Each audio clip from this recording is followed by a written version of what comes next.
दोस्तों, कैसे आप सभी लोग। Welcome back to my channel. Guys, आज हम आपको सिखाएंगे कि असली केचप का पता कैसे लगता है। एक तरफ हमने एक ब्रांड का केचप लिया हुआ है, दूसरी तरफ हमने दूसरी ब्रांड का केचप लिया हुआ है। हमारे पास पायोडीन है जो आप किसी भी शॉप से ले सकते हैं। हाँ, इस पायोडीन को हम इस केचप में मिलाएंगे। तो 3 ड्रॉप्स मिलाएंगे, इसे मिक्स कर लेंगे। मिक्स करने के बाद हम करेंगे, अब हम दूसरी केचप में भी ये पायोडीन मिला रहे हैं।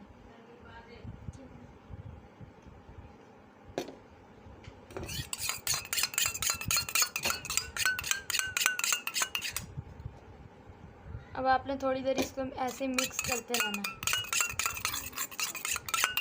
मिक्स करने के बाद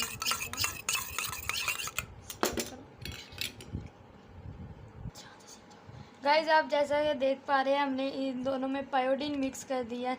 और ये जो ये वाला ब्रांड का केचप जो है ये फुल ब्लैक हो चुका है। इसका मतलब है इसके अंदर अरारोट मिक्स हुई हुई है। और ये जो दूसरा केचप है ये बिल्कुल ठीक है, इसके अंदर कोई मिक्सिंग नहीं हुई हुई। आप ये चीज़ अपने घर में भी ट्राई करके देख सकते हैं कि कौन सा केचप असली है और कौन सा केचप नकली है। गुड बाय दोस्तों, अल्लाह हाफिज़।